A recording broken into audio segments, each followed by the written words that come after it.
Welcome to the podcast, Pilates for PTs, from business to clinical. Hi y'all, my name is Stephen Dunn. I co-own Core Therapy and Pilates in Austin, Texas, and I'm the founder of Pilates for PTs. I've been a physical therapist for over 20 years, and I've been teaching Pilates and gyrotonic in my physical therapy practice for the last 15 years. In this podcast, I interview experts from all over the world so that you can learn more on how to grow your business or how to improve your clinical skills as a Pilates instructor in the physical therapy world. Thanks for listening.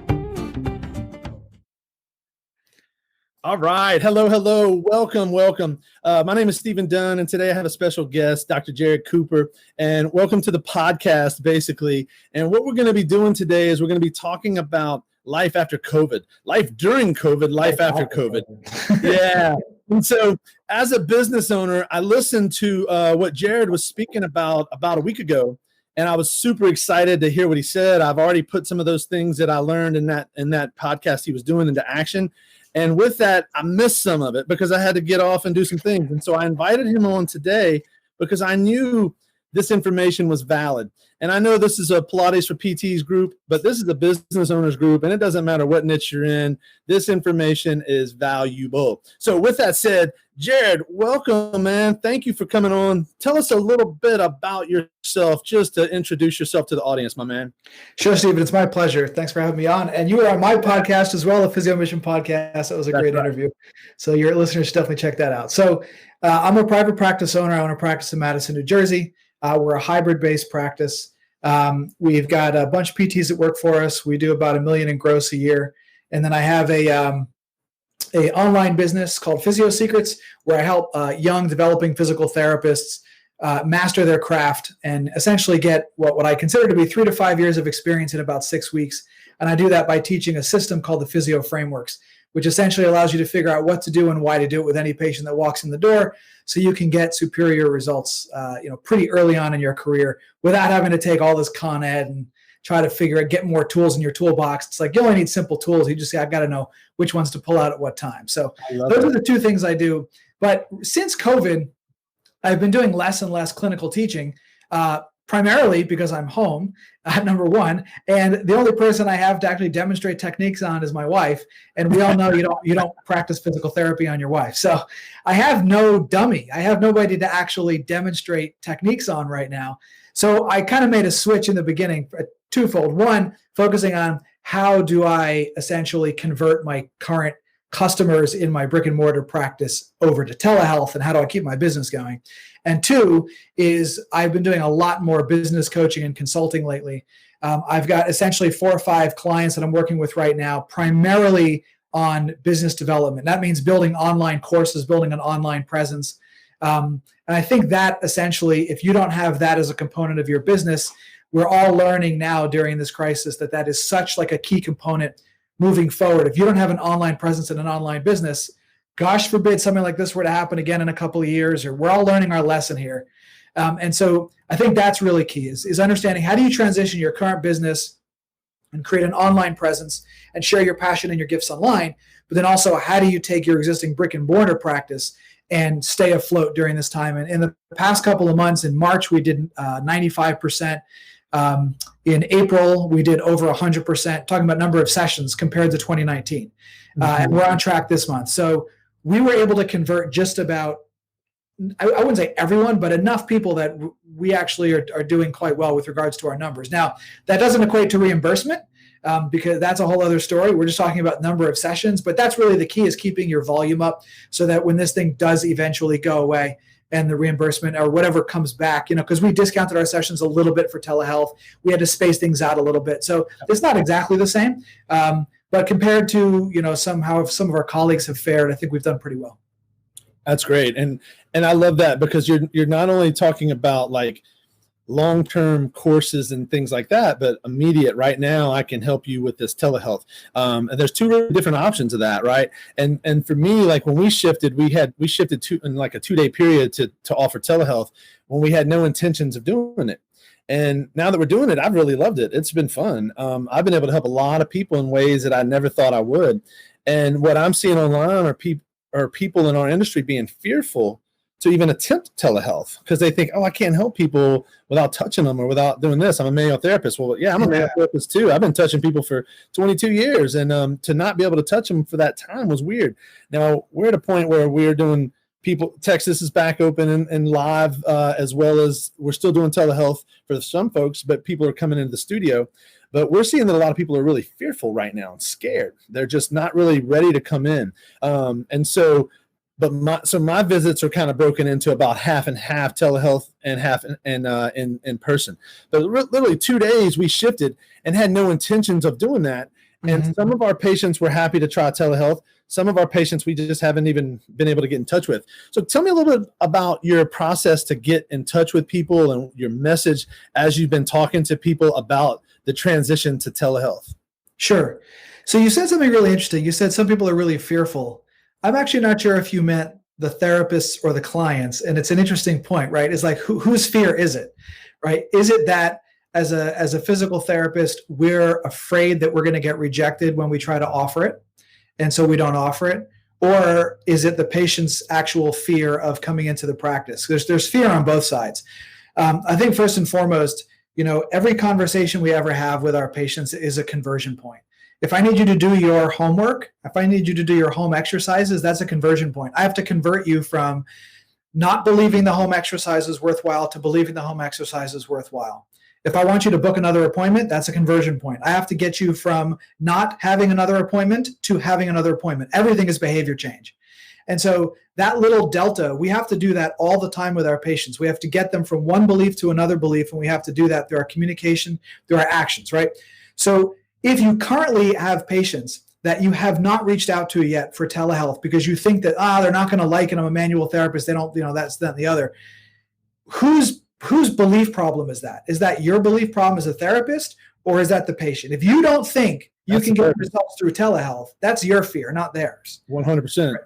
That's your stuff. So first and foremost is just reflecting for a moment and going, do I feel inadequate in some way to deliver telehealth, or does my customer really not want it? What's really the obstacle here? And when we find out that really it's us, that we're a little apprehensive because we think, the patient's not going to want it. We don't really communicate it correctly, and we don't sell it right. So that's number one, is just recognizing that. Number two is, if the obstacle to telehealth, let me back up. If the obstacle to coming in to see you really is, like just fear, then you have to address the fear. Don't try to convince them about it. Just address the fear. And the fear is mostly based off of obviously contracting COVID, right? Correct. So you have to communicate to them, look, if you come in to see me, these are the steps that we are taking. We've done this, and this. Masks, we sanitize everything. No patient interaction. We space the sessions apart. That all has to be communicated. And I'm sure, like you did, we communicated that really, really early. And so in Jersey, PT was never shut down because we're an essential service. And so this whole time, we're still seeing people in person. At this point, it's about 50-50, just like you are. Yeah. But you have to communicate the very specific steps that you've taken. And please don't do it in an email. Shoot a video, and then send the video out to all your customers. We also use ringless voicemail. So I don't ever use ringless voicemail, but I thought, what a perfect way to do it. For the people who don't know what ringless voicemail is, that's when somebody gets a message on their phone and I never called them. I just record the message through a ringless voicemail service. The service drops the voicemail into their voice messages, but the phone never really rings. They just get the voicemail. So ringless voicemail is the perfect way to get the message to them, because it's not text, it's not email, it's something they don't, right? Everybody checks their voicemail. And so when we first needed to get this message to people, we texted it, we did ringless voicemail, we did email, and we posted it on social. We had to make sure that people understood the steps that we were taking so that they could be comfortable coming into the practice. So that's number one. All right. Then there's the second part, which is, how do you get somebody that you think, and they've said, comes in for manual therapy, converted to a movement-only intervention like telehealth, right? That's the thing. And I actually saw a post, I can't remember, maybe it was in Ray's group, on recently somebody said about, none of my patients will come in and see me. I'm a manual therapist. Yeah. What am I supposed to do? Yeah. And here's what people don't understand. All right. And I hope I'm not going to overstep my bounds here to say this. We're energy workers. We're energy workers. Not in the woo-woo sense of like Reiki and all that. Can I curse, by the way? Is that all right? not in the woo-woo sense of like Reiki and all that shit. That's not what I'm talking about. I'm talking about actual energy like you learn in physics, in biology, and chemistry. I'm talking about energy, right? Potential energy. That's a form of energy, not the woo-woo stuff. Yeah. When you touch somebody, you're applying mechanical energy. When you use phonophoresis, that's chemical energy. When you use e-stim, that's electrical energy. When you use ultrasound, most people don't use it, or extracorporeal shockwave therapy, that's sound energy. When you use hot packs and cold packs, that's thermal energy. All we do as practitioners, all we ever do is we apply inputs in the form of energy into our patient's system. Our patient processes that input, and then there is some sort of output. And that output either makes them better, worse, or the same. That's all we do, ever, as practitioners. And one could even say that communication is some sort of form of energy too. But I'm just talking about the physical stuff right now.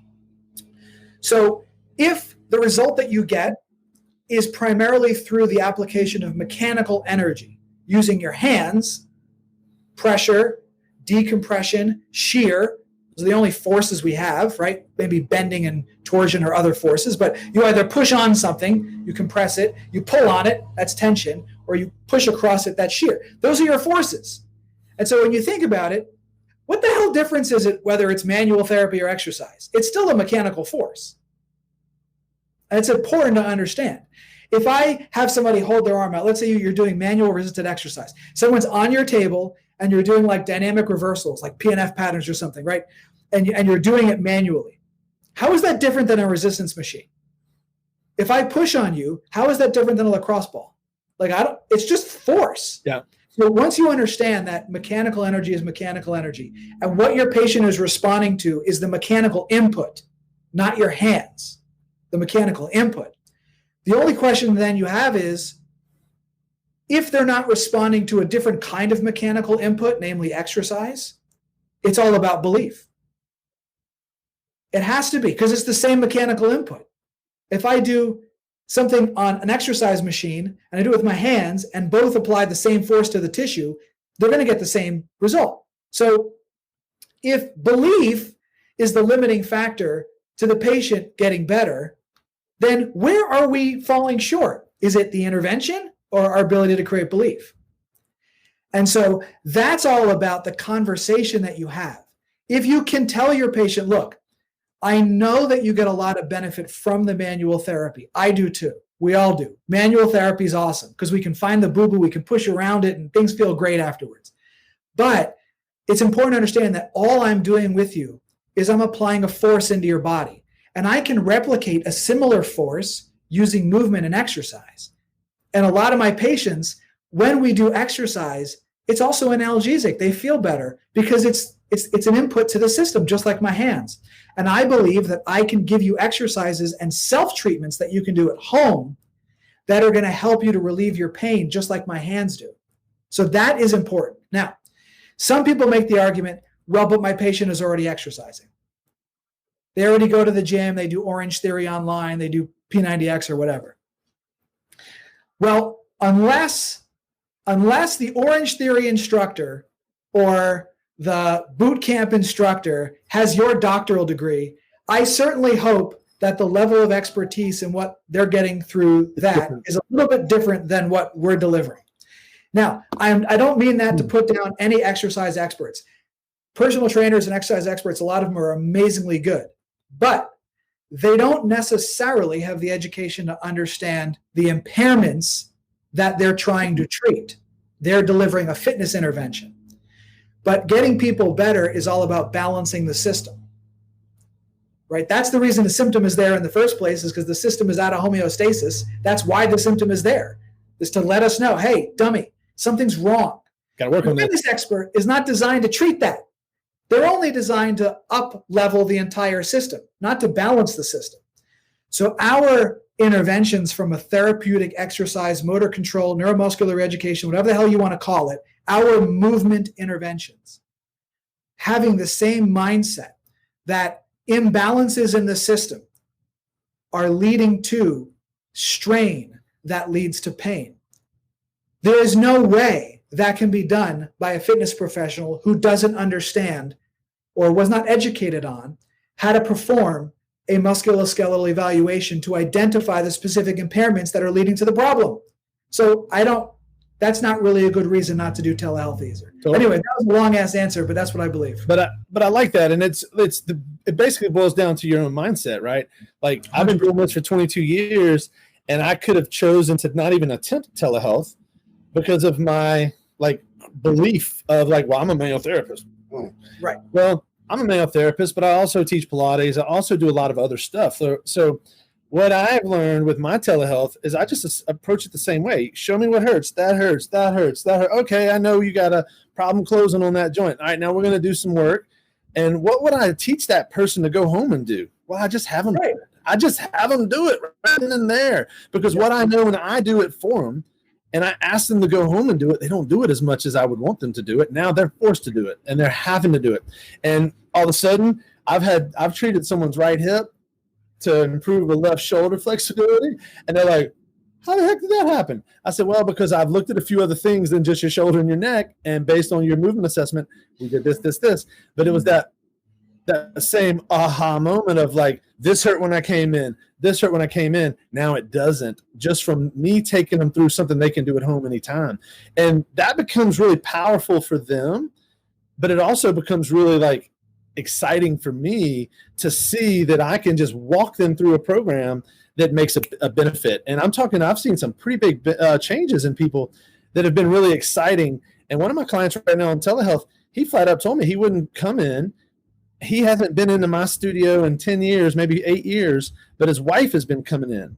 And once his wife said, hey, he's really helping me with telehealth, all of a sudden he said, I'll try it. And now he's seeing me twice a week, and I don't think he's going anywhere, because it started off with oh yeah, my neck's stiff. And then it ended, and then within a week or two, he's like, well, my neck hurts, my back hurts, my ankle hurts. And you know it, we're working on a lot of stuff, and it's just been really fun. But I could have limited myself or crippled myself and just said, I don't know how to help this guy because I'm a hands-on person. And I've been so exciting to see the changes and see their homes and see the functional things that they're doing, the functional things that they need help with that I don't ever get to see when they're coming to the clinic. So my hope is that telehealth stays around on my business as something that we offer as a part of the plan as they get better and move on. They can continue doing some telehealth to progress, to continue to have to work on what they need to work on without coming in. So I just want to say hi to Brenton and say hi to Andy, who've hopped on. Thanks for hopping on, guys. Y'all have any questions, put them below. All right. So now, man, anything you want to follow up with, anything else? And then I have one more question for you. Yeah, sure. So, I will say I'm embarrassed to say there are some patients for whom I've gotten better, faster results with telehealth than in person. Yeah. And the primary reason is, I think what you just said, is that, they come in for the manual and that they start depending on it. And in this environment, they have no choice but to actually do the movement stuff that we've been telling them to do the whole time. So, there's something to be said for that too. That's right. Now, you earlier mentioned not only telehealth, but you mentioned online courses and digital products. And I'd like you to talk about that a little bit, because that's something I've been building slowly but surely over several years, and it's not new to me. And I have a few things that I launched because of this, because I had the time to work on them and get them finished. So I've launched a few things virtually that I have been kind of on the, not on the fence. It's just taking me a while to do because I'm doing other things. But I'm really curious to know a little bit more about your virtual offerings and how COVID might have changed some of that for you. So that's an interesting question. So the primary way that COVID changed for me is just a recognition of the need in the industry for guidance for physical therapists who want to do this. So I know how to build online courses. Online courses are actually really easy to build. The concept that the online course is the hard part is a fallacy. The hard part is figuring out the marketing and the branding. Is how are you going to get that course to people? How are you going to change their belief system about something enough to take out their credit card and actually put in those numbers and actually pay for the thing that you're offering? So what I'm working with my coaching clients right now, I actually don't call it coaching, I call it consulting because it's really business development, is from scratch, what do you do to build an online brand and an online system and deliver a result through a course? The course is just the conduit for delivering the result. We promise that result in person sometimes. Now we're going to promise it online. That leads to a bunch of objections, knee-jerk reactions that people have. A lot of people are apprehensive about buying things online. The decision-making process is different. And so what I'm working with them on is developing a brand and marketing strategy to deliver an online course. Because shooting the videos is easy. Anybody can pull out their iPhone and shoot a bunch of videos about how to treat low back or how to self-treat your neck or whatever. That's not the hard part. Getting people to buy your chicle, that's the hard part. So, that's essentially where I've pivoted a little bit from focusing on the clinical side to focusing on the business side, is I've been doing a lot more of helping others to build their online courses. So I have a small suite of courses that I sell right now. The one that I focus mostly on is a course on cupping. And the reason I focus on the cupping course is because it's just the most robust course that I have. It goes through all different kinds of versions of cupping, different ways to cup. And I primarily deliver that course to massage therapists. So in doing that course, I'm not making $1 million off of it. That's not my goal. That course pays for my mortgage. It pays for all my food and utilities, just that one course. So if we can have a course out there that pays for every major expense that you have in life, even if it's not yet your full-time business, because it's not my full-time business. I own a brick and mortar practice. That's where I make my bread and butter. But if I can pay all my expenses off with one online course that is 100% passive. People say online courses are not passive. Well, it depends on how you build them. That course is built 100% to be passive. And it literally is. I sold three yesterday, three of those courses yesterday. Literally, that's me sitting at my computer, doing telehealth calls, downstairs eating, my phone rings and it goes, you just made $100. I'm like, cool. That's passive income. That's the definition of passive income, right? There is no reason why all of us shouldn't have an online course or program that is delivering passive income. Now, why is that? It's because every physical therapist or health practitioner on the face of the earth has the knowledge that is tremendously valuable to a handful of people. And because we all have unique life experiences, that knowledge is unique to us. And so learning how to deliver that in the form of a course online and having that in your back pocket, it's a little bit like an insurance program. It's like insurance. It's money insurance. So that when your brick and mortar goes down, a bunch of your clients stop coming, that's still running in the background, bringing in revenue.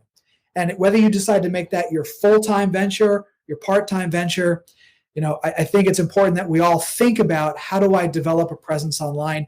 That is the direction that everything is moving towards, as we can well see.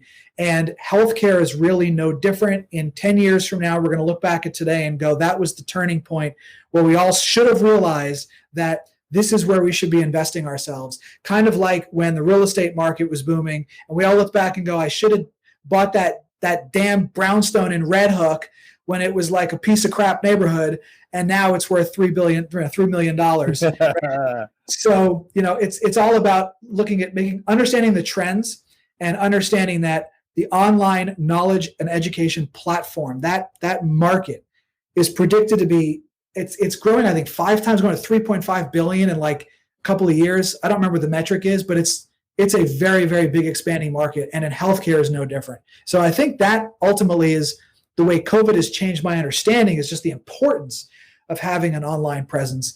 And that's what I spend my time doing. So if anybody's interested in that, they should just contact me on Facebook or go to physiosecrets.com and just shoot me a message. But that's key. But anyway, so I think that's ultimately where the shift has been for me. And it's not that I'm giving up on clinical skill stuff. Like my book is coming out soon, the Physio Frameworks.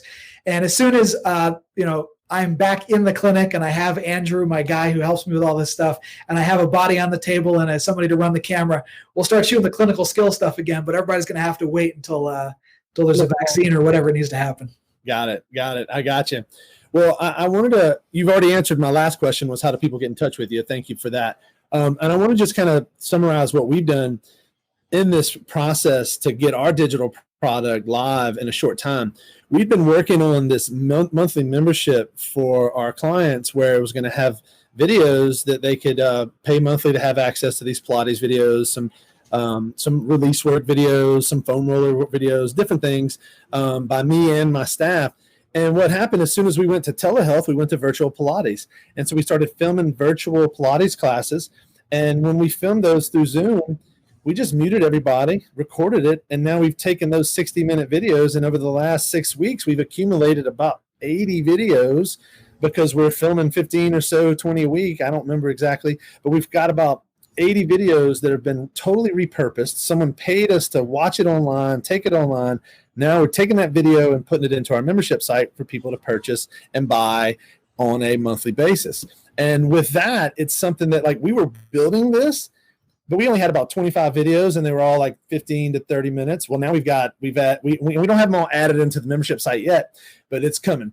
And we're going to have over 100 videos real soon that it's just our adapting to it. Now, eventually, like, we've only been offering it now for a week. So we've got like 6 people that have signed up, and it's not a lot per month, but my goal is to take that 6 people to 50 people to 100 people. And I know right now it's still unusual for people to be thinking this kind of online world, but this is becoming the norm. Like you just said, this is something we're shifting to all over. So I'm really excited about that. That's the website that I put below, Pilates to Thrive. And it's something that my clients they know, they're comfortable with my trainers. They're comfortable with the people that are teaching them. And so this is a way that they can stay involved for longer for the people that fall off. And then for us as well, we have some people that they just don't end up, they end up wanting more to do in between, but they don't want to come in and pay the money because we're charging anywhere from $90 to $200+ for the hour, depending on what we're doing.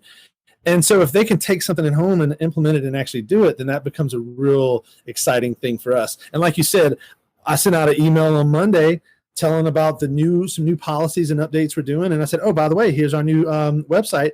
And then I get that same little email that ding, someone signed up, Yep. And right now, again, it's like $27 a month. It's not a lot of money, but at the same time, I'm super happy that in a short time, we've created something that is going to become that asset, that digital asset that becomes a passive income generator. And again, we got work to do on it. We definitely got work to do on it, but it's really been a fun process. And so that's why I'm super excited, because you and I are both doing similar things, different niches in different ways, but you're adapting, and I love it. And that's really why I wanted to chat with you and pick your brain and hear what you have to say. Well, Jared, I'm at a point where I have to get going with my next client, which I'm so grateful. I've got 3 clients coming in today, back to back to back, with a 30-minute break in between so I can do all the cleaning and stuff. But I'm super excited for that because it feels kind of like a normal afternoon, to have like some people. So with that said, I want to thank you so much for your time, man. I really appreciate it. You got some great knowledge coming out, and look forward to when your book comes out. Keep me posted on that. And just thanks for your time, man. And I really appreciate my time on your podcast a few months back.